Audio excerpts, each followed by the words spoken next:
Kia ora everyone and welcome. I'll declare the subcommittee hearings meeting open. Nanaia. Tēnā koe te chairman, tēnā koutou, tēnā tātou katoa. Piki mai ka ke mai o mai te wairua ke au I tūana ko te kuia nei ki te pō. O nā waira I raru ai, papa ki tūana ngātai ki te reinga, ka pō, ka ao, ka otea. Turi whakamauna kia tīna, haumi e, hui e. Kai ki. Kia ora. Thank you. So, item 2, the health and safety statement. And just on my right, for those who don't know, is Leah. So she is our democracy support for the hearings. And Dave at the far end will be coming and going during the course. Leah. Good morning. In the event of an emergency, if you hear a siren, please exit through the double doors that you entered in, and to your right is the emergency exit, and we meet at the park across the road.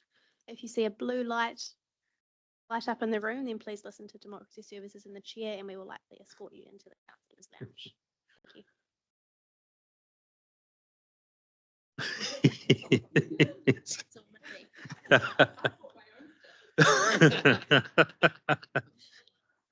Okay, so we'll now move to item 3, apologies, and we've got apologies from Shane and Andy and Liz for early departure, which will be around 4 o'clock or thereabouts.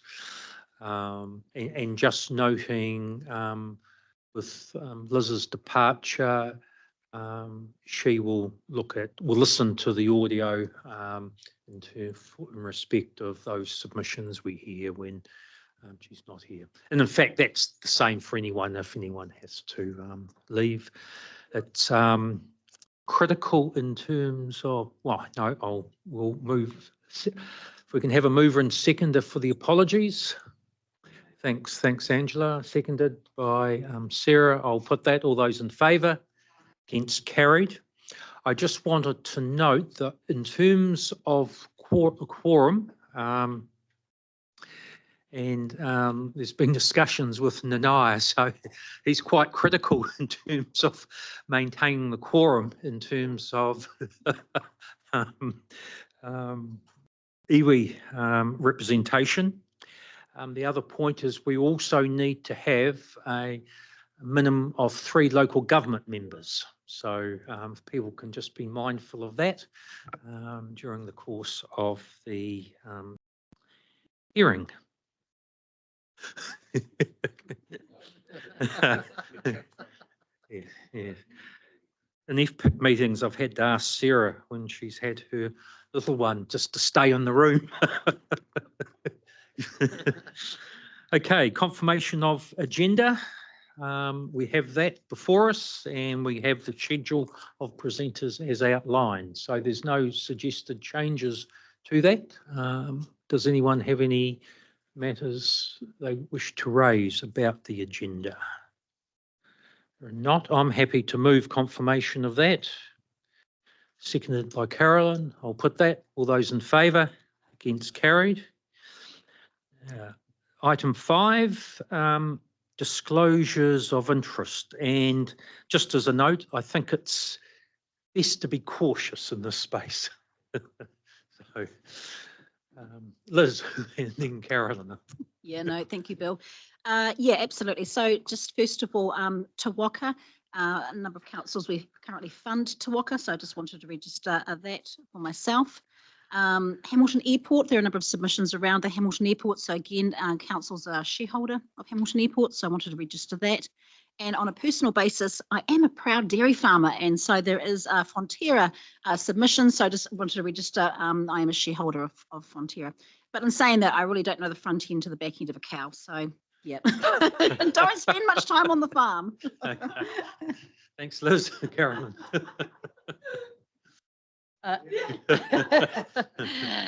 Similar to Waipa, Waikato District Council is a funder for Te Waka, also as a shareholder for Waikato Regional Council, and in capacity also as a proud dry stock farmer. We are suppliers to Greenlee and Wilson Halliby, shareholders of Waitoa.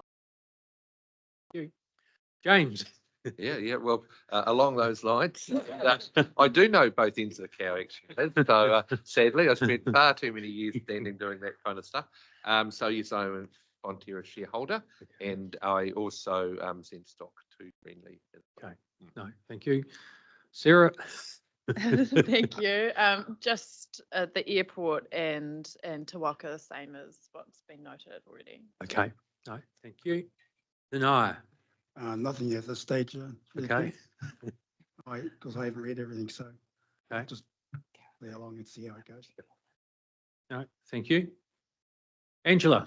Yeah, just Te Waka. Okay, No cows.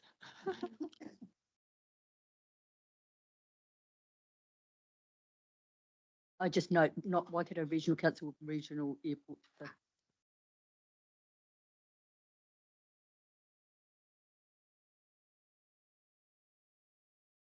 okay. Oh, well.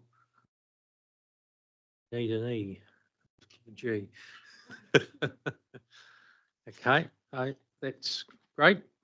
And sometimes a light goes on as we're going through the hearings process. So if that does, don't hesitate to note any potential interests. Carolyn, do you have something else? It's good. Now, item 6, which is on page 8, and we are required, no, sorry, am I deputy chair first, sorry, which is item 6 on, well, the numbering's not quite correct in terms of my list, page 6, and we need to appoint a deputy chair. And Carolyn, I'd like to nominate Liz. Deputy Chair. Angela, you Would seconding? like to second it, please. Thank you. Okay. Any further nominations on that basis? I'll declare Liz elected as deputy chair. You don't? Well, we'll move that anyhow, just for the record. So I'll put that. All those in favour? Against? Carried. Now we'll go to the next report on the agenda, commencing on page 8, and that's a report from the team. Miffy, are you going to present this? Okay. So just in efficiency purposes, key staff members who might have answers to questions that the committee asked.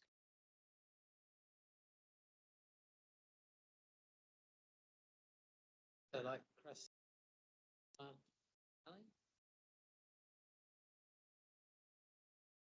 Otherwise we have that shuffling around of, oh, I'm sorry.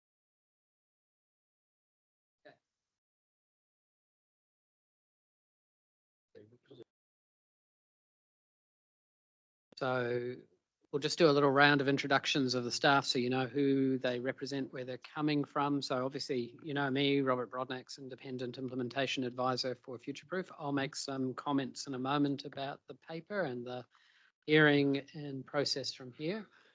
But if the team at the far end could quickly introduce themselves, please.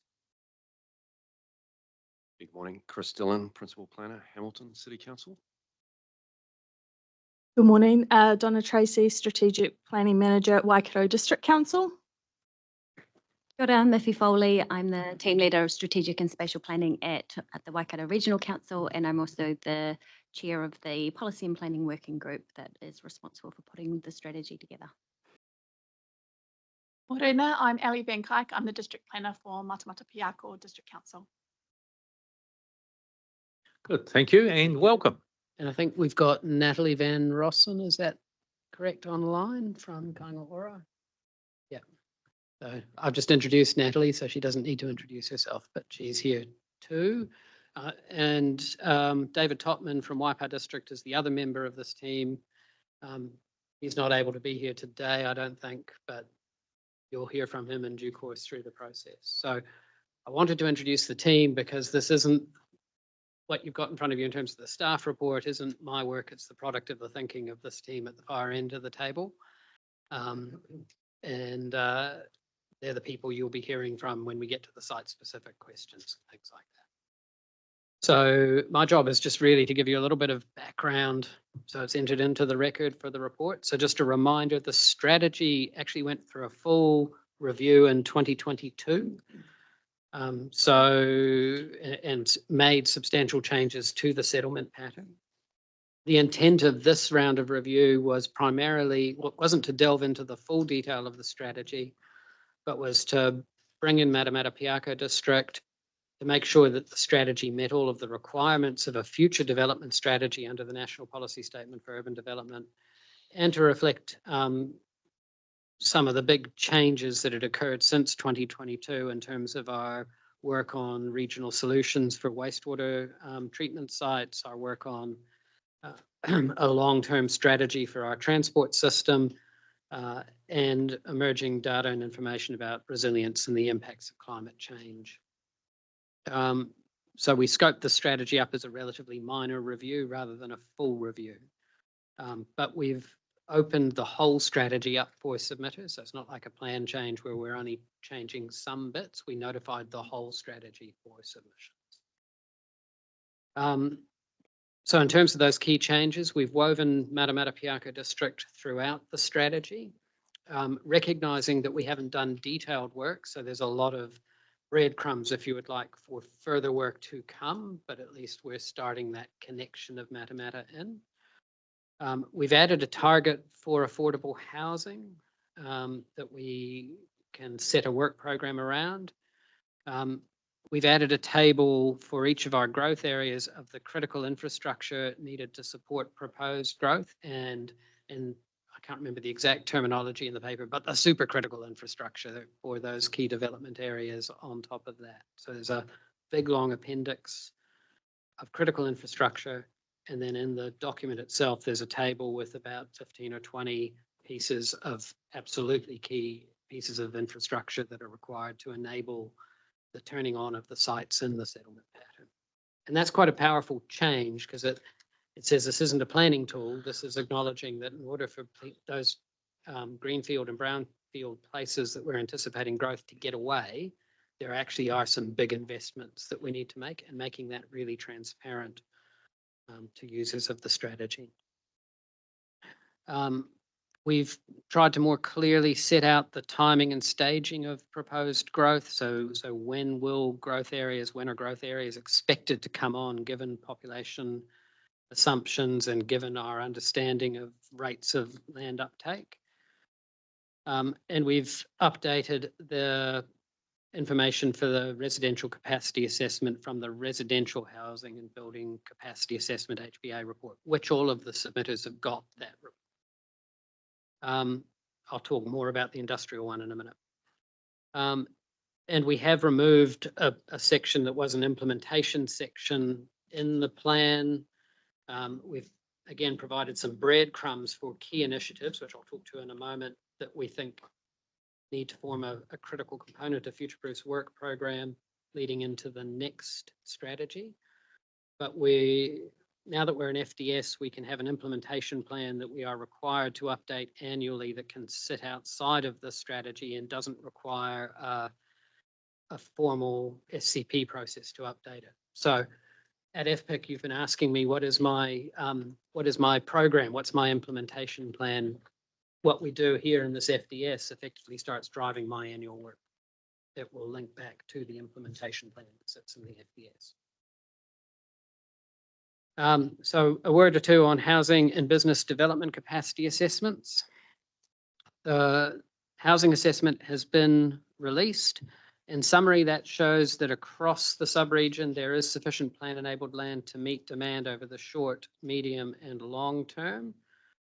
However, the current market conditions and infrastructure constraints are impacting the rate at which that land is being able to be developed. So it's not a planning problem, it's a funding for infrastructure problem. In the business capacity space, we have not yet received a final business capacity assessment. I had retained hope we would have a final one before this hearing began. Looks like we're going to get it next week or the week after.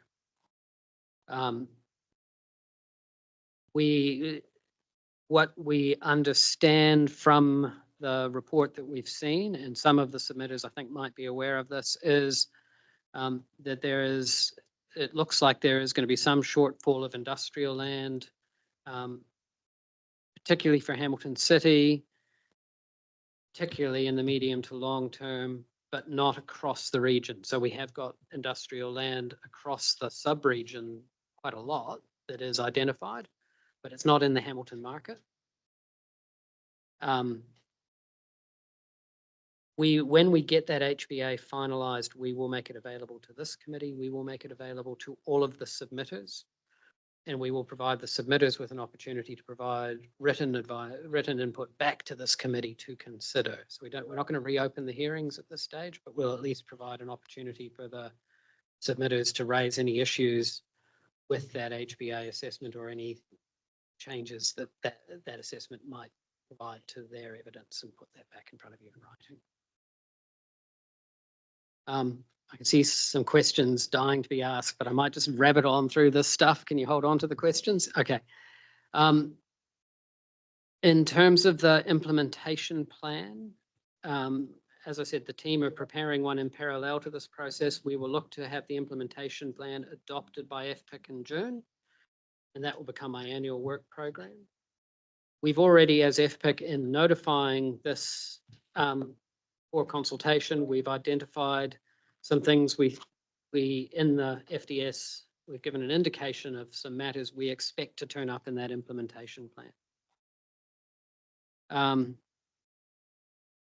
So we know that arising from this process, we will need to make amendments to the regional policy statements, district and regional plans, and long-term plans to align with the outcomes of the FDS. So that's an action that will sit in the implementation plan.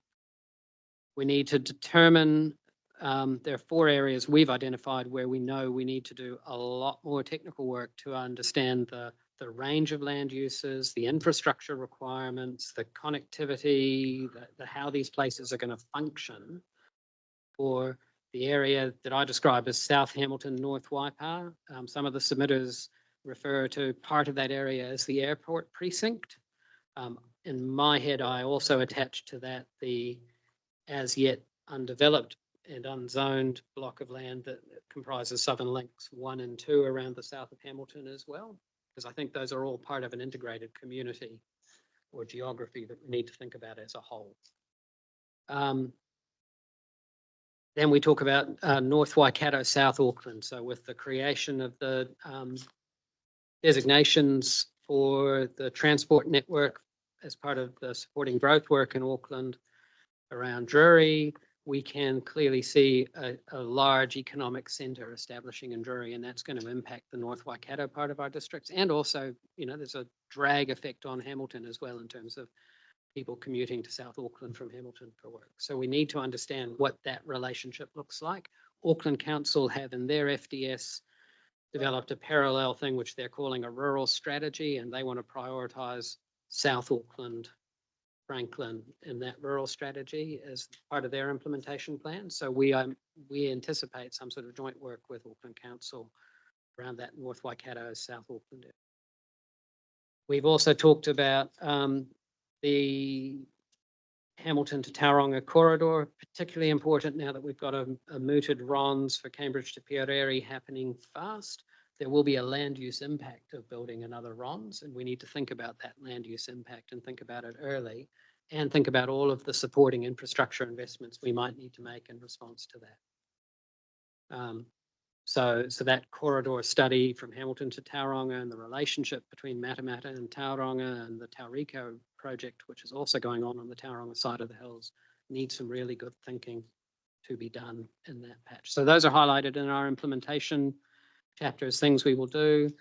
We're going to continue to refine our monitoring and reporting framework so we actually have some measurable outcomes that demonstrate our success or failure in terms of a strategy and help us to review and refine the strategy over time. And we've noted that there's quite a lot of development pressure in the retirement sector for urban retirement villages.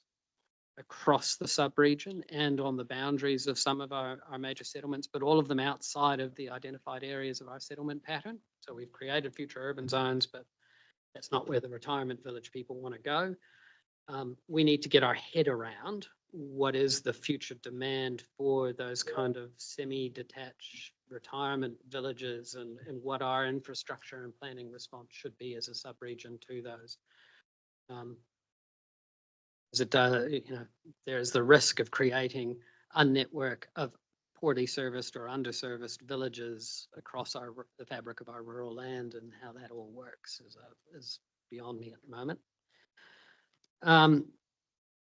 So that's the implementation plan. I'm expecting through this process, you will identify other things you want us to add to that implementation plan. And then the job of FPIC will be to prioritize which things we do first. The other things I just wanted to note, because they may come up in the hearing. So Hamilton City Council has been doing a bunch of work with the developers around the outskirts of the city, particularly the ones that are already in plan enabled land, but also the Southern Links developers and the Kofi East developers, which they called their emerging areas work. They're in an engagement process at the moment with those developers where they're asking them for more information on their designs. They're thinking about the future land use pattern. They're thinking about infrastructure and funding. We're not ready to present anything on that today, but we will, before you deliberate, get Hamilton City in to talk to you about what they know about the emerging areas work. Doesn't quite match our timeline. It's not really due to be completed until after you make your decisions, but we should reflect it somehow in our thinking. So Mark and Chris will give you a presentation before you start deliberations on where they're at with that work. As you all know, you're all in your LTP process. So just for the record, we know, and we've got reflected into our strategy as best we can, the status of the LTPs that are being prepared on the basis of Hamilton and City, Matamata Piaka and WRC doing a full LTP, noting Waikato District and Waipawa doing enhanced annual plans. But there has been interaction between our teams and your LTP teams in terms of building that critical infrastructure list in the document. So there shouldn't be surprises there. I wanted just to make a point on the fast track consenting bill, again, because that may come up in some people's submissions. We are aware that there are conversations between the development community and the government about the as yet unnotified list of fast track eligible projects.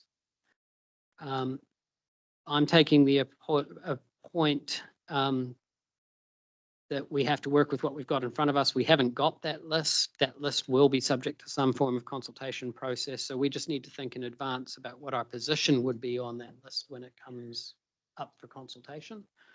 The key thing is that the bill as drafted gives strategies like future-proof sum status. So the existence of some sort of regional strategy is a matter that ministers may consider in making decisions both about inclusion into that list, but also in making decisions on the fast track consented projects.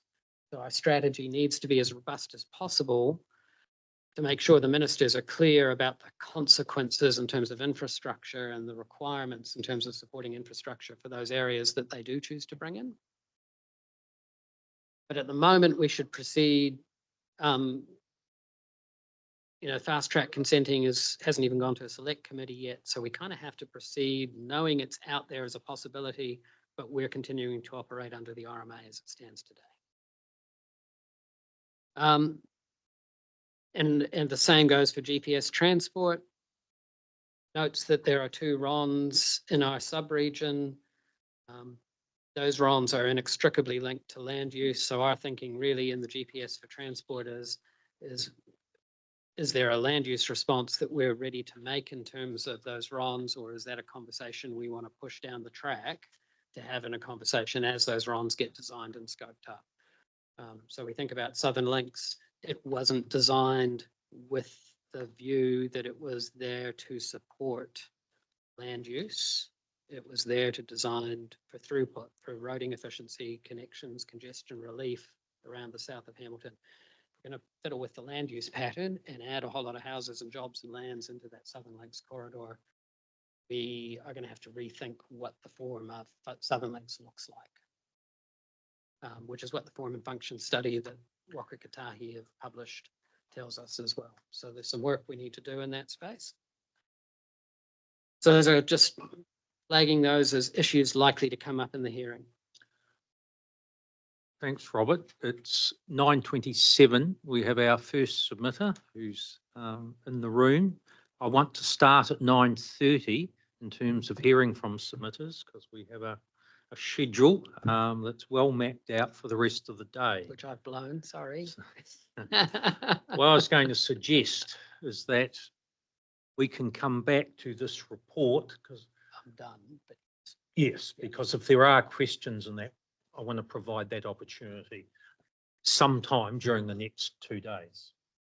So that's that matter. We also have another report commencing on page 49, which is the out of sequence and unanticipated development proposals. I think we can we just just take that leave- as read. And we'll come back Yeah. during the course of the 2 days in terms Yeah. of picking that up. I just wanted to check on that.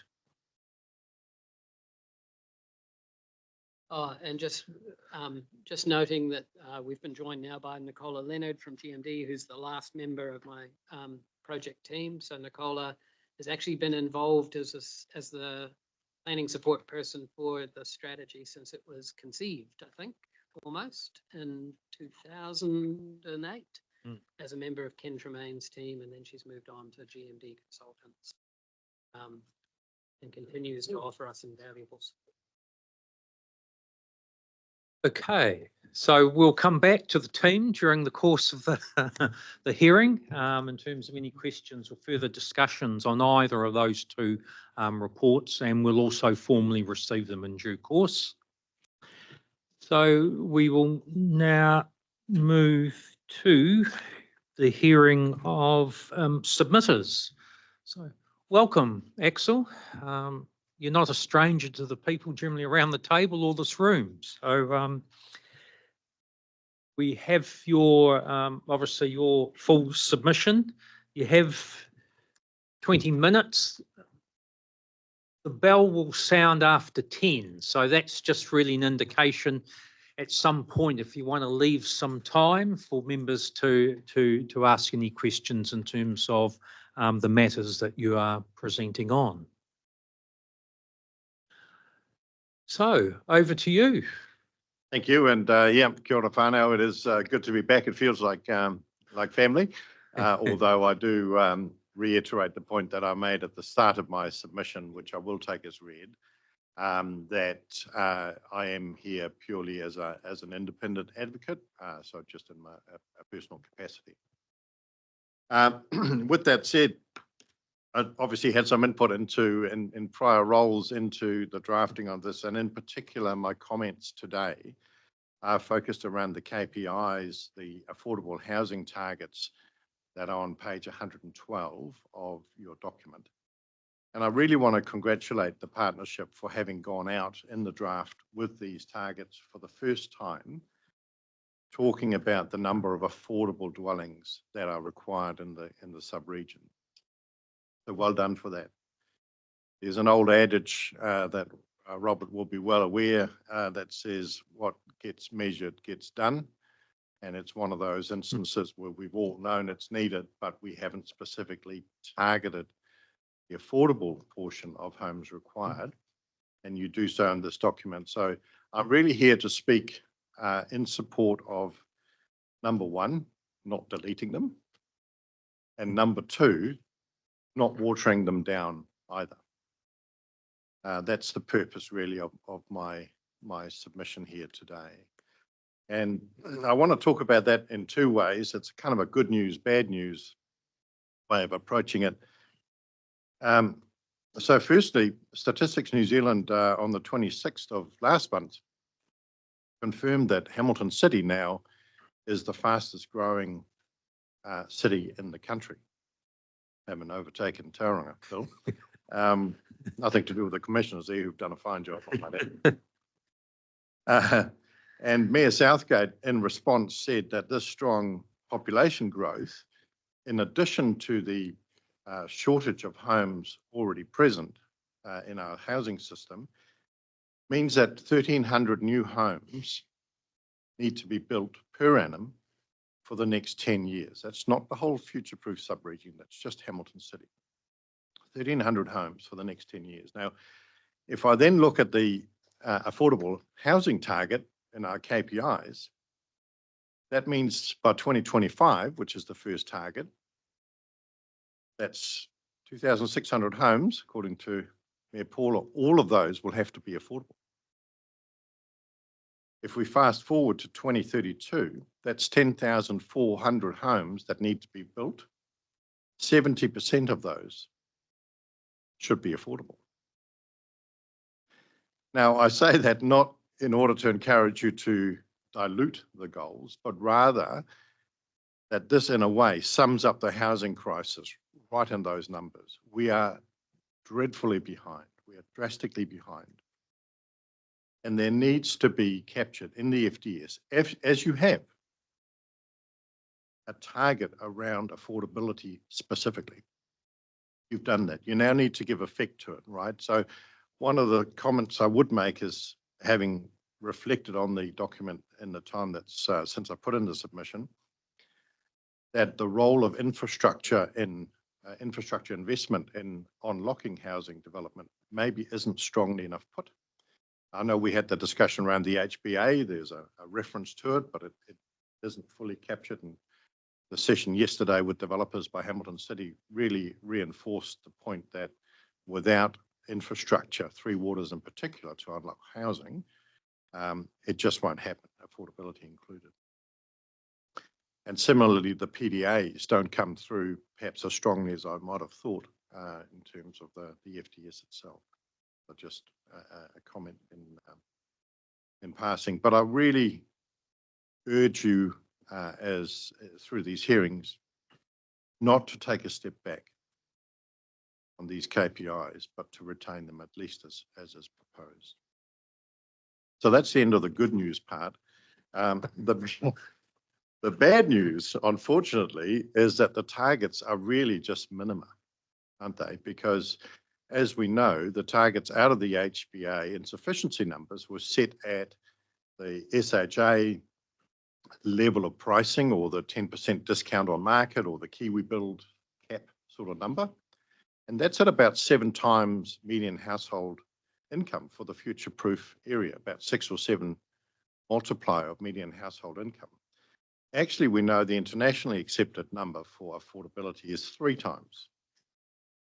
And interestingly enough, with the new Minister of Housing, we've now got not yet policy, not yet NPSs or regulations or direction, but we have got commentary from the Minister on the 27th of February that his belief in writing these new policies and giving direction in the area of housing, that he sees affordable housing product at 4 to 5 times median household income. And that indeed, that greater than 5 times is what the UN acknowledges as severely unaffordable. So he is pitching in that sort of affordable through to, slightly unaffordable area. And our HBA insufficiency numbers get significantly higher if we reset not to the 7 times, but to that 4 or 5 times, which the Minister of Housing appears to be giving direction on. So I caution, again, not to go backwards on the numbers that are already here. And when we look forward, and Councillor Strange, when the RPS gets once more on the agenda for Regional Council, the RPS might want to give thought to these higher numbers as you seek to give effect to the FDS, which by then will be adopted. So that really is the crux of my submission. And in closing out and leaving plenty of time for questions, I'll just finish with Minister Bishop's own words from the 27th of February. He said, New Zealand's housing crisis affects almost every aspect of New Zealand society. Our collective failure to build enough houses has trapped people in poverty. It has increased inequality. It has made us poorer rather than richer. And it has shattered the Kiwi dream of a property owning democracy. Thank you. Okay, no, thanks, Axel. So I'll open it up for questions from members. Liz. Not a question, Axel, but more of a comment. So I know that you've been very passionate in this space for some time, and I absolutely applaud you for that. There's no question that we are in a housing crisis, have been for some time, and I think that Future Proof has been on board for the best part of the last year in particular, but by including, of course, all the information you've already noted, we're with you on this, and we absolutely understand the issue. So I'd hope to think that we're not going backwards. I don't think that we will. But yeah, again, just thanks for your submission and appreciate your cajoling us. You know, we're with you on this one. We understand the need in our region. So thanks. Thank you. Other questions or comments? So Axel, just in terms of your commentary in the submission around Three Waters and essentially highlighting terms of a disconnect between planning for and actual provision of infrastructure. In your view, is that essentially just comes down primarily to the lack of investment, or are there any other matters in terms of driving that disconnect from your perspective? That's a really good question. I think if I can answer a slightly different question than the one you asked, I think what's important here is looking forward, right? This is a forward-looking document. We're trying to put in place a strategy that'll actually encourage a more vibrant, livable, thriving, future-proof sub-region. So the question around infrastructure really becomes, looking forward, becomes about where do we spend our money? So rather than how do we get here, and is there a disconnect in planning and other decisions that got us here, my key commentary really would be that in looking forward, we need to make sure that we are very connected between the strategy that is expressed here, the priorities that are expressed here, and infrastructure investment. There will not be enough money to unlock every opportunity. So it needs to be done thoughtfully and in a planned way. And right now, as the HBA expressed very clearly, there is plenty of appropriately zoned land for residential purposes. There is no shortage. But when it comes to actually wanting to develop that land, even within the PDAs, where within the different territorial authorities is there investment strategies in support of and closely aligned to the areas that are identified in the strategy. The ideal thing would be to almost say, let's throw away long-term infrastructure plans and just push reset. If there's affordable housing, let's roll out the pipes there first. Okay, no, thank you. Angela. Yeah, thank you, Chair. Thank you, Axel, for your submission. Just to echo Councillor Starwick's points. Appreciate your advocacy in this area. You mentioned in your submission about a collective focus, and you mentioned Ministry of Ed, Health, NZTA, etc. In your opinion, how would we get more of that collective focus in the Waikato? It's again a good, powerful question, because it cuts really to the heart of what Future Proof is about, I think. I mean, this is our best shot. This forum is the region's best shot at getting that collaborative focus and having the decision makers with their respective budgets sitting at this table and their ministers when they join. Because government is great at having different buckets of money, and not actually seeing that where goals are aligned and outcomes are the same, that every department should contribute its. But I don't know any other way than this way, the future-proof way. That sub-regional focus that tries to set aside boundaries and look across not only all territories, but also all functions of government, all responsibility of agencies of government. It has to start with, face-to-face in a forum such as this. So I support this in that sense. Thank you. Sarah, did you have a question? I just saw your finger moving towards. All right, I did. Thank you, Chair. And then Nanaia. Good morning, Axel. Thanks for coming in to present and for your submission. You mentioned in here new ways of thinking and approaching affordable housing, not only including inclusionary zoning, but also exploring non-traditional means of funding. Can you just elaborate a little bit more on what you have in mind in terms of, say, non-traditional ways of funding, or you said community ownership as well? Sure. Thank you for that question. Yeah, so the inclusionary zoning is something that I'm also very passionate about. I didn't speak too directly to it here, but I do acknowledge the WHI's submission, which you'll hear from later, where they really, talk about the opportunities to weave that in through the FDS. In terms of non-traditional ways, interesting enough, if I take sort of Bridge Trust's example, for example, as an illustration of someone who's actually providing that product now, they would say that the model doesn't work unless the land is free, so it's gifted in some way, and there's a PHO, a progressive home ownership type arrangement available through government.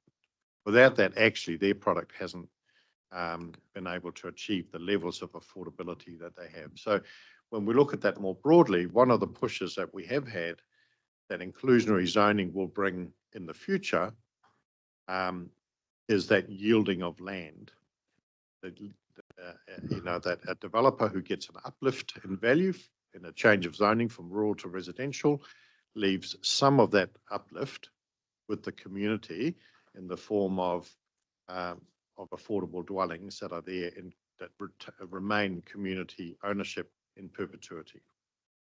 That's one way. The other way is, as you know, is there's been encouragement of all councils to look at their land holdings, and there may well be land which is surplus to council's requirements. It's not doing something else.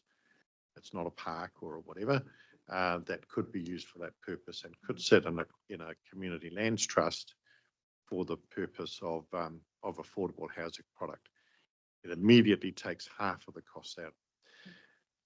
The other element I would touch on is that funding for build to rent is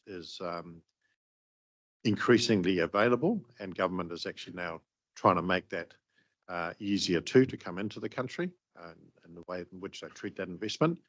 But there does seem to be significant appetite from overseas investment funds and pension plans in particular to hold long-term hold build to rent products, which I think is another source of funding we've not yet tapped into in this country.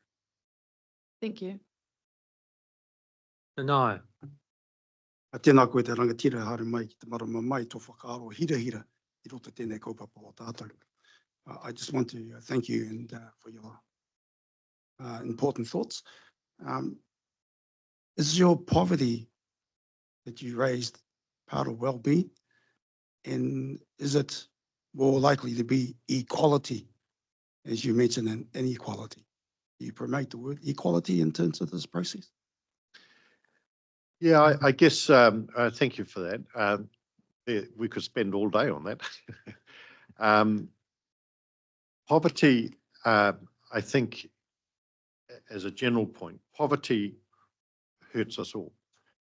When there are people that are vulnerable in our community, in our whānau, in the region, then that poverty expresses in so many ways. not completing not attending school, not having the opportunities of bettering themselves in their immediate whānau, and not functioning and reaching their own potential, I guess, within this community. That's something that hurts us all as a general point. In terms of equality, I guess I've always thought more about equity than equality, just as a personal thing, that we need to, in order to get an equal outcome, we need to look at equity rather than equality and how to get there, because some groups need more or different support than others in order to get to that same point. So it's that illustration of the three kids trying to look over the fence at the rugby match next door. You know, one can stand on his own 2 feet because he's tall. Another one needs a little stool to get a little bit of assistance to get there, and another one, the short one, needs a ladder. You know, so that's equity because you're giving each to their need. Yep. Yeah, thank you. See, in terms of Māori lens, we actually see it differently. Based on justice and fairness, that's meaning of equity. And justice and fairness hasn't done us justice or fairness pertaining to Māori lens. Hence the reason why we promote more equality than the word equality is not based around for Māori lens anyway, especially in affordable housing and especially in well-being. It's not based around funds, equality. Equity is, but equality not. So I'm just hoping that you have a think about that on behalf of with our Māori people within Waikato Tainui. Yeah, no, I absolutely will take that on board, and I 100% agree and acknowledge that the vulnerability in our community has massively impacted on Māori in particular, and that is where we need to. That is why this area is so important. We cannot sit by and watch as this gets worse. Okay. Sarah, you No, didn't have it? sorry. No? Okay. That completes the question. So thanks, Axel, and thanks for that reminder in terms of staying on track and in some areas being much more bolder than we are currently. So really appreciate that input. So thank you. Thank you. So we'll move to our next submission, and that's the Waitoa Industrial Limited, submission number 34, and it commences on page 81 of our volume. So Tony Egan, you can take a seat along there, thanks.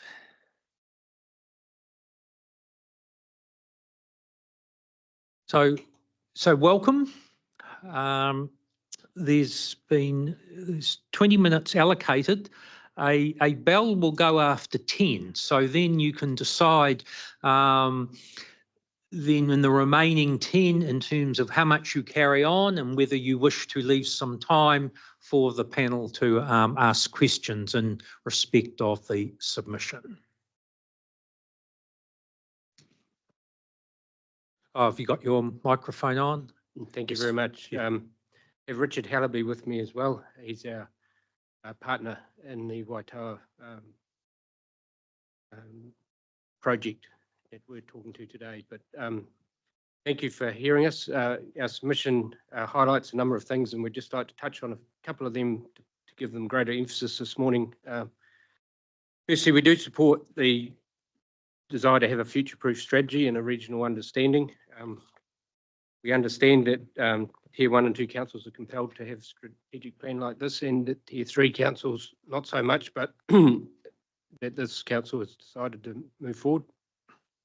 We would highlight, however, that the reason Tier 3 councils have a little more latitude is because of the economic factors in regions, and particularly the Waitoa area. The Matapiaka district is an emerging region still. We have a very strong interest in it, having special purpose zone there. We have traditionally been in a support role for a large number of meat processing companies in the region.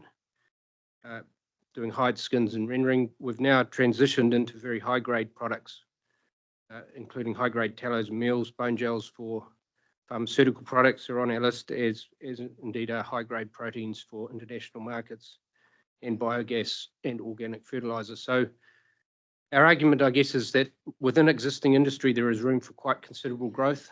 We already either directly or indirectly employ a lot of people in the area. Include Greenlee in the mix, which is equally affected, 330 people for us, and a contribution to the regional economy in terms of wages alone of close to $12 million a year. So we're very keen to see that labour force continue to be supported. We're very keen to see the opportunity for our industrial zone or special purpose zone, as it's known, to be able to move forward into these new and emerging industries which add value to the sector we're already very strong in. So we already have scale and we already have a strong presence. And in the last 3 years, we've invested considerable amount of money in infrastructure to be very highly compliant. In fact, world-leading compliance in some areas. And we don't take that lightly at all. So for us, this plan is very important because it sets the tone for the regional strategy, but also for spot zones. And I know there is still room for spot zones in the regional strategy, but we know that this will be a very strong emphasis, having evolved into a strategy will be a very strong emphasis for the region going forward. And we just feel that this strategy could place more emphasis on policy statements already made, more emphasis on the emerging spot zones, particularly in Tier 3 areas, and more emphasis on the need for some latitude to continue developing in these areas over the next years ahead. We would also argue that the plan is not clear in the way it deals with some of the issues that it mentions. We know that rural industrial zones and urban zones need to be matched and to an extent accommodate each other's needs. But we feel that the emphasis on rural zones gets lost somewhere in the mix, particularly spot zones in terms of that latitude and understanding. It's not quite so clear, and we believe the strategy should be more specific in that regard. We do believe the strategy doesn't allow enough for future development, particularly the types of development I've mentioned to you this morning where we add value to existing industries. Remembering that the spot zone we're talking about isn't just in itself, but supporting many, many jobs throughout the region. And it's so very important for the region as a whole. I think also the short-term demand for land on some of the analysis we've independently done matches some of the council's own work for the strategy, and we would argue that there is going to be increased demand and demand for the types of industry extension we have already started going forward, and particularly in the immediate to near term, the next 20 years particularly. We know that transport is an overriding issue for councils these days, and NZTEA is trying to ensure the region is well suited for the purposes it's used. And we would argue that there's an opportunity for us in these special purpose zones to work more closely with council. We know that for our side alone, we have a big buffer of land, farmland around the special purpose zone. So our zone is very much within a 500 or so hectare block of land, but it also has intersections with State Highway 27, for instance. So they're working with the council. We believe there are longer term solutions to roading as well, which lend itself to a broader dialogue and more latitude in our understanding of how we work together. So I guess really to sum up my points in general, I would say that the strategy is well-meaning. It is important that urban and rural agendas be understood together and collectively, separately and collectively.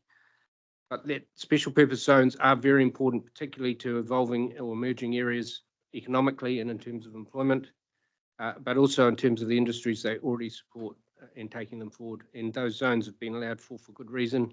We could articulate that more within the broader strategy. particularly in that Waitoa area, which is an impoverished region in many respects. Thanks, Tony. Thanks for the opportunity to present today. I think just sort of continuing Tony's theme, when we had a look at this, you know, we're very supportive of that overarching strategy. And the main thing was just, you know, we're very aware there's always multiple rules and multiple levels of rules. And there was a view that this overarching strategy can be both permissive to encourage certain activities, but can also sometimes accidentally be to add additional restrictions beyond what some of the other policies have. And I think we just wanted to really draw attention to that for the nature of the industrial activities that we're carrying out near Waitoa, which are very much supportive of the agricultural industry. They go hand in hand with it. It currently has a spot zoning applicable to it, but we are concerned that that spot zoning could be, if the strategy here, which generally supports those initiatives, it could have statements in it that make it even more restrictive to further develop that spot zone. That sort of makes sense. And it's just making sure there's very clear, making sure it's not overlooked, that there are spot zones in place. How will this overarching strategy impact those? Will it help and support them by being more permissive, which would argue would be a good thing, but also is it making sure it's not adding further restrictions beyond what, say, national policy statements already have and other rules further down? I think that's pretty much the summary of our position. Okay. Thank you. Questions, David? Yeah, so thanks for your submission. You talk a little bit in your submission, and you've just verbalised it there about the need for the roading/transport network to be better connected to enable economic development. And you specifically reference connection to State Highway 27. I'm just curious about what you see the current barrier is in that respect, and what you would have, what you would do about it. Well, right now we're dealing with some confusion around roading in general, arterial roading within our region. And I'm just mentioning this connection to State Highway 27 because firstly, there's an opportunity to connect directly into that network. And for us to do that, we'd need a longer term view of what's possible within our special purpose zone, because it's a lot of money and a lot of effort. Doesn't mean we can't continue to use the network we have. And as a general comment, perhaps partly in relation to this and partly not, work with council in relation to speed restrictions or trailer design or whatever it is to try and accommodate the need for heavy loads on road going forward to mutual benefit. So it makes no sense to us to simply halve payloads, for instance, and double the traffic on roads. It makes more sense to work together to find solutions that help and to do it for the right reasons and on the right roads. And I'm making the point here that we've invested heavily in infrastructure for what is essentially a wet industry spot zone. We have highly compliant discharge systems. We've invested heavily in internal roading, concrete roading on the site, and we are working collaboratively with council on the broader understanding of how we intersect with national highways to get to the ports. But all I'm saying is that working together, these spot zones needn't be an impediment to that process. I think we can accommodate some of the issues that come up from time to time. Other questions from members? So just on the theme, on the transport theme, and in terms of your submission, focusing on that need to enable and plan for a well-integrated transport network, what would you see that meaning, not for today or just tomorrow, but sort of 10 or 15 years hence? And is that just focused on the roading network, or does that also, that well-integrated network, consider rail and etc.? So if you take Waitoa as our example, similar for Morrinsville for us and even here in Hamilton with meat plants, we've taken a comprehensive strategic view of infrastructure requirements. So we're building a new substation to enable power to get to the site, which is a substantial investment, $9 million. We're building internet connectivity and bringing that right to the site, so the infrastructure's there. We've, as I said, building internal roads, stormwater runoff, highly compliant pond systems. All of this investment is many hundred, in the hundreds of millions of dollars. So what we're essentially doing is taking our own responsibility for that future proofing in terms of infrastructure. And I'm highlighting here that if roading is an issue for the region going forward, then there are solutions by talking with industry. And in our case, we have Wood Road, which is right beside our plant and connects quite quickly onto that road to Te Aroha. But we've also got access through our farming network into State Highway 27. And a longer term solution might be to do a loop road, for instance, or it may be just to invest into the back of our special purpose zone that way. The other comment I'd also like to make is that a lot of the emerging technology that's taking our industry forward will continue to emerge over the next 50 years. And while we have about 75 hectares of our special purpose zone left to develop, we've got about 10 hectares of it in our strategic thinking in the next, say, 3 to 5 years. We don't have perfect clarity beyond that, other than to know we want to continue adding value. And so working with council on the needs of the region more than 5 years, 10 years, even 20 years out, we can work towards those needs being met. And I think a special purpose zone like ours, which is particularly focused on wet industry, can do it in a highly compliant and a very well integrated way for the region, not only adding jobs and economic benefit, but also meet all the needs of conservation or sustainability at the same time. And roading's part of that. No, thank you. Any other questions? Sarah? Thank you, Chair.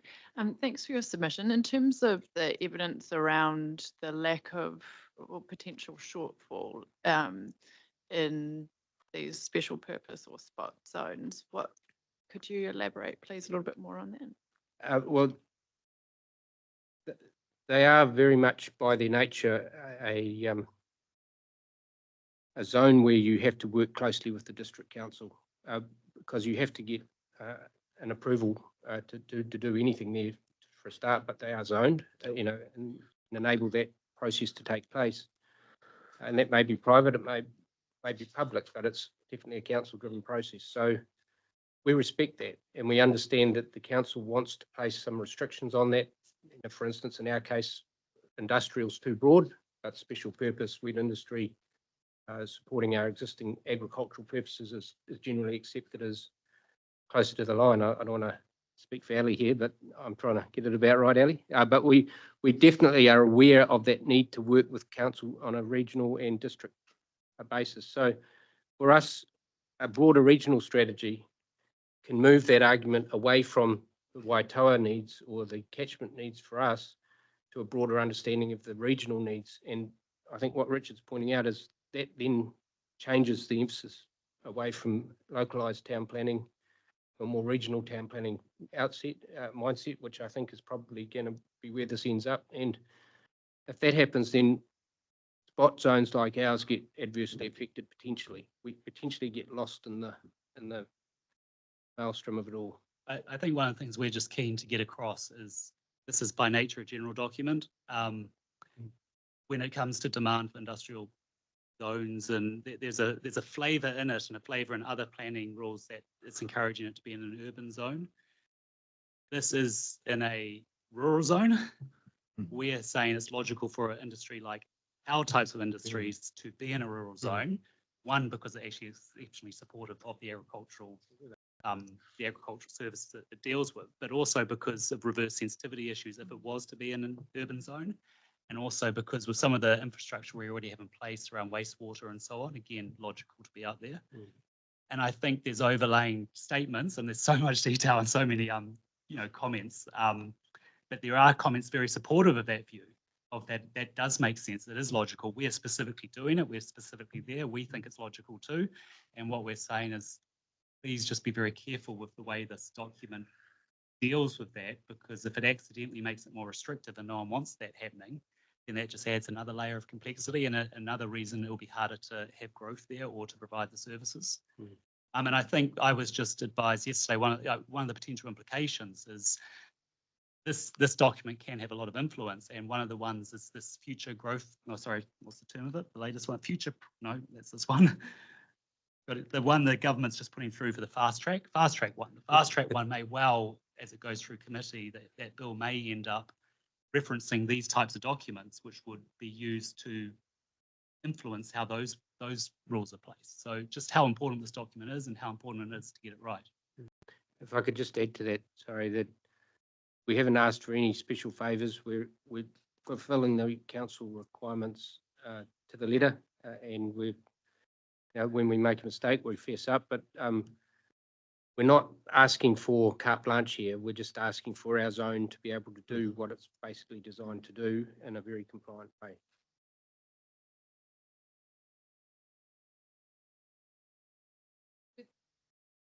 Can you press your button there? Get that right by the end of the day. Have there been specific changes which you thought since the last version of the strategy that you concerned you, or I it's just think more general? what concerns me is the general, both for the roading network and for the regional plan zoning strategy, that we don't lose sight of the parts of our region which are either economically still catching up, as in Tier 3. Firstly that. Secondly, those areas where there is existing industry which has a very strong purpose in those regions, and I've mentioned our own example, but also that there is increasingly an understanding of the potential of those industries to go further and add value in a very compliant way. And I mentioned biogas. There's an opportunity to address the methane issue, or the recycling issue, or the sustainability issue in itself. There's a whole number of industries evolving at the moment, and over the next 5 years that our industry is going to be very much part of, our country is going to be very much part of taking to the world. And many of them are already in place in other countries in the world, and so in some cases we're catching up. We don't want to make these zones strategically difficult so we don't have the opportunity to do that. To me, it would be a retrograde step for our region and our country. I think in answer to one of your questions, where potentially the strategy adds an additional complication, is obviously one of the issues is around highly productive land. And when you're in a rural zone, you're potentially near that. And if you're a support service, that's logical to be there. It still has to address those soil, highly productive soil issues. Now that is dealt with in the national policy statements, I believe, and there's a whole range of rules. And there's a comment as it went through that the strategy ideally should be no more restrictive than what those are already there. They speak specifically to that issue. And ideally, maybe the strategy could look for where it needs to be more permissive on where it makes sense, but not being creating more directives or being more restrictive than what is already in place under specific legislation or rules. Okay, thank you. Okay. David, did you have a? Okay, that's very timely. Time's up. So thank you both in terms of Tony and Richard, and certainly for the clarity of your messaging to the hearings panel, and that encouragement to take that more regional perspective in terms of the matters that you've raised. So thanks very much. Thank you very much.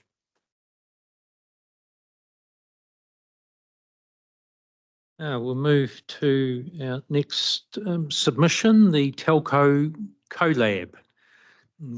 Graham McCarrison, welcome.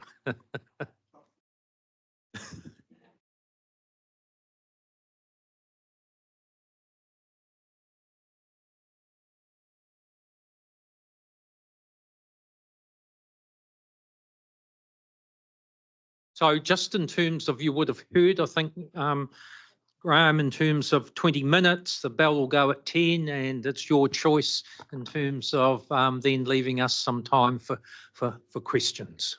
So welcome and over to you. Thank you very much. So this submission is jointly by Spark, One New Zealand, so formerly Vodafone. People quite often still like to call it Vodafone. And Chorus being the three big network providers, and then our partners that now build and own our pole networks are Connexa and 40 South. So Connexa owns Sparks and 2 Degrees, poles and cabinets. We put the network on and in those physical boxes and poles. 40 South owns One New Zealand's same network. Each of the One and Spark still own various bits of the network. So we have our own poles and so forth, and we do build additional sites still.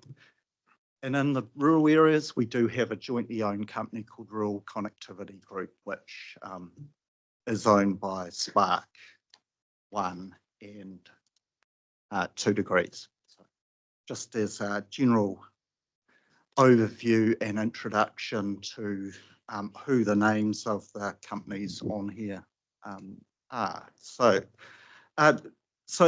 the strategy is a vast move forward. This is an important spatial planning document, and you've heard this morning reference to the fast track approvals bill, of which does place an emphasis, one of them, lower down probably in the hierarchy of things, the benefit for infrastructure to be recognised within spatial plans. And that is part of the telco's submission point, basically. For us, while we support it, in our submission, we provided some additional wording which didn't see in the summary of the submissions. So I have just cut and pasted it all into one place. You can see that.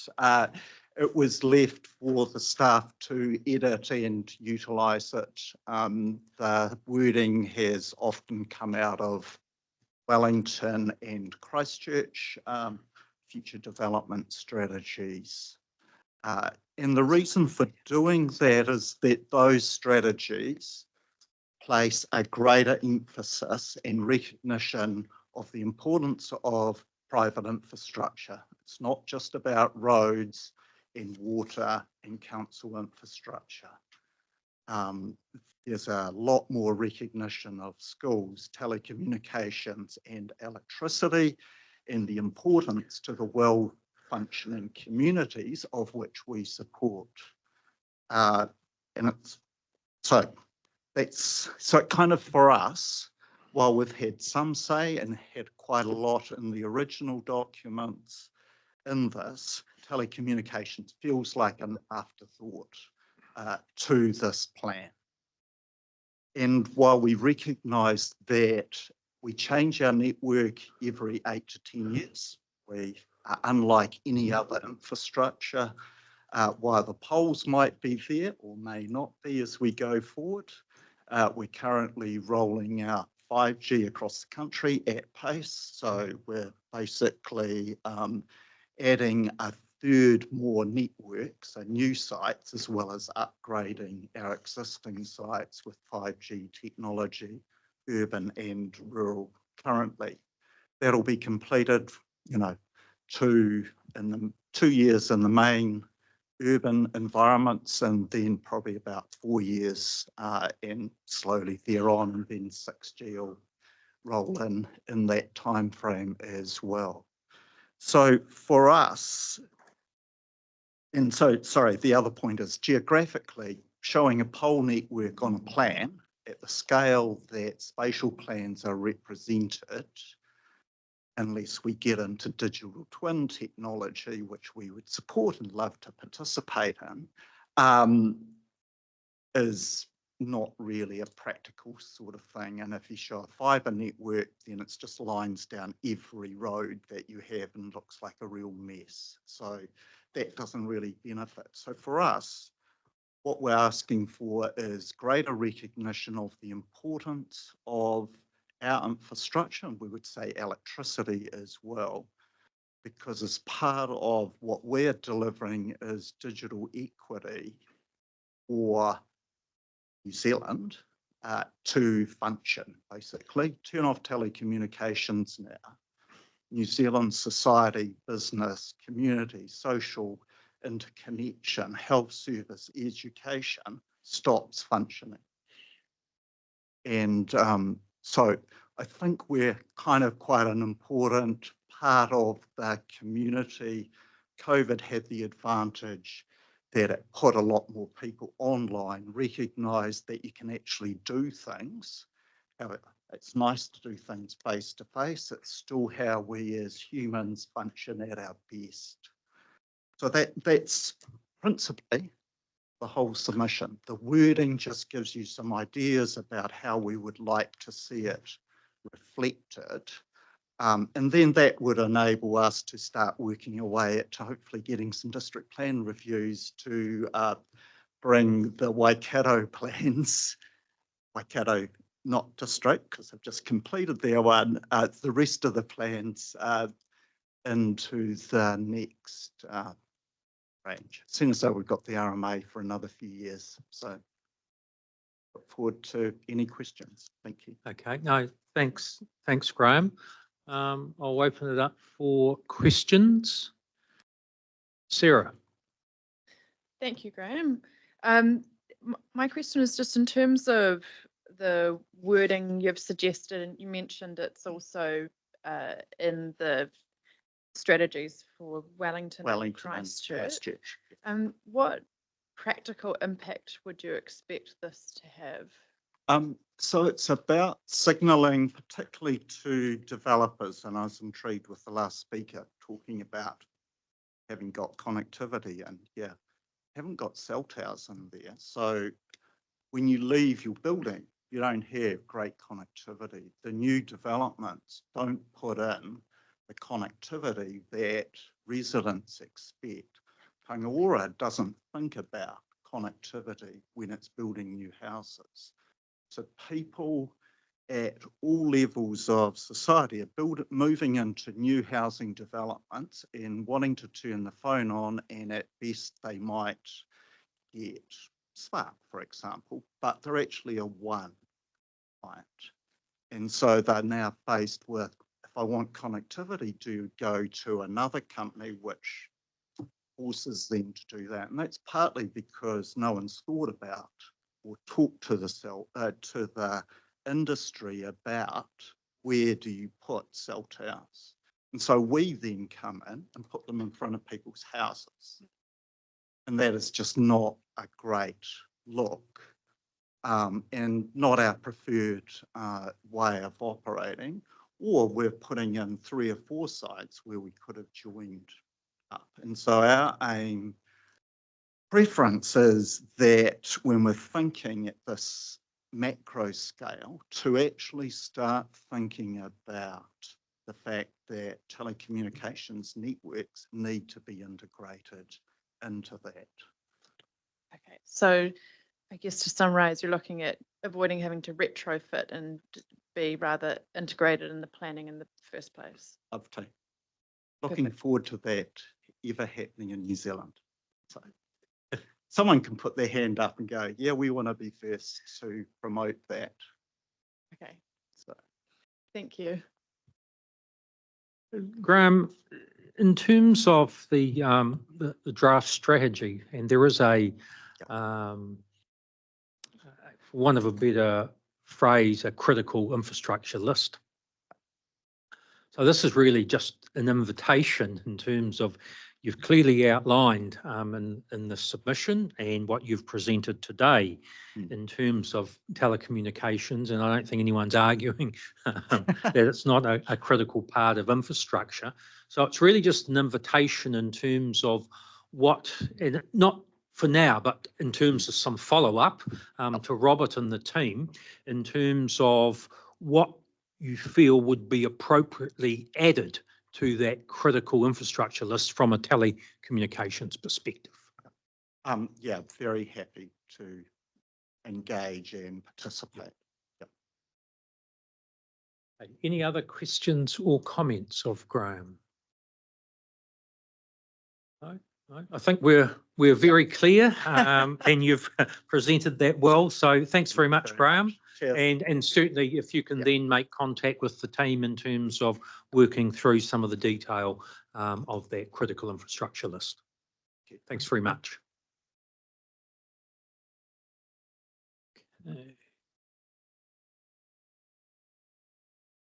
Okay. Well, we are a wee bit ahead of time, so we'll use that. And if we can flick back to the update report, which is on page 8, which Robert was talking about, and really in terms of any questions members may have on that. Before we do questions, Yeah. I've been reminded by my colleagues that I should have noted that when we adopted the strategy last time around, there were a bunch of resolutions made by the committee that heard that strategy in response to some of the submitters you're going to hear from, like the Southern Links developers, to say we need to do further work. And I'll use the Southern Links example. I can't remember all of the detail of those resolutions off the top of my head, but you said, thanks very much. We can't include you in the strategy this time around. We'll go away. We need to do further work to understand what the infrastructure demands and requirements of those sites are. Those of you who are on the hearings committee, I think, are starting to nod at me and acknowledge that. So the Hamilton Emerging Areas work in particular starts to tick off that list for some of those people. And so we'll be able to give you that information when the team report back to you on where they've got so far. But we are running a little bit behind program. Ideally, we would have finished that investigation work before we reviewed the strategy. We haven't. Okay, thank you. Questions? Sarah? Thank you. Robert, in terms of us not having the capacity assessment for industrial, how does that impact, I guess, the process? Say if it's available then in a week before we go into deliberations, but it hasn't been available to. So that's what we're going to do, is make it available to the submitters the moment it's signed off, and allow them to come back to us with written comments on it. As I said, a number of them have already kind of heard that high-level sound bite about the emerging information on an industrial land shortfall. So you'll probably hear that from some of them today. And they'll, I imagine their responses will be to say, yeah, there is, but actually it's bigger than what the HBA says. And you'll hear a bit of criticism from some of the submitters about the HBA methodology anyway, and that it's underestimating things. I should have noted as well that we have had, as part of our evidence base and our thinking, Hamilton City commissioned a little bit of an examination, particularly of the greater Hamilton area, but also it did lead into the other districts of the demand side, interviews with industrial developers. What makes you make decisions? How do you decide where to go? So that's been floating around in our evidence base as well, a report by Martin Udall, which I don't think we've published, but it is in the background. Just in terms of then, our deliberations are about 6 weeks away, so they start on the 1st of May. So there is some time for that process that Robert has outlined in terms of going out and providing the opportunity for written comments from the business part of the HBA. Sorry. Oh, is that on? Yeah. So just clarification on that, Bill. In here it says 2nd and 3rd of May, but previous correspondence was 1st and 2nd. It would be useful if that was. We'll clarify that. I just took it out of what's in my diary. No, that's what I put in my diary too. But then I read in here somewhere. And there was an email, you reminded me. So yeah, we'll just confirm that. That'd be great. Thank you.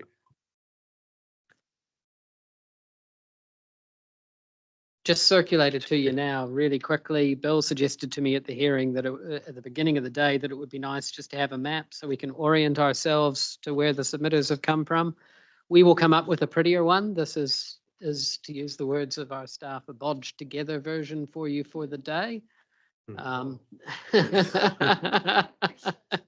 Yes. But we will come up with a much prettier one, which gives you a bit more of a map a area of extent of what these people are asking Yeah, rather than just a red dot. Yeah, it was just getting a handle, particularly for the out of sequence propositions, because when you look at them individually, there's a whole raft. So it's just getting a more of an overview to begin with. Okay, any other questions or comments in terms of that update? Sarah, yes, Just you were one- looking. Yeah, just one more. Thanks, Chair. In terms of the comment around submitters questioning the methodology, et cetera, of the HBA, when we look at deliberations, what kind of work can be done to help us explore, say, issues that are raised where, you know, would like, because right now I think the HBA is a little bit of a black box for most of us looking at how they came to various conclusions. So yeah, how do we navigate that area? I think through this process, you're going to have a bunch of questions like that that we'll need to arrange for some information to be brought to you before you deliberate. And we'll have to do that in a way that's publicly accessible to people. So by the sounds of it, one of those questions you've got for us is just a briefing on the HBA methodology, how it works, how it applies, what it tells us, that kind of stuff.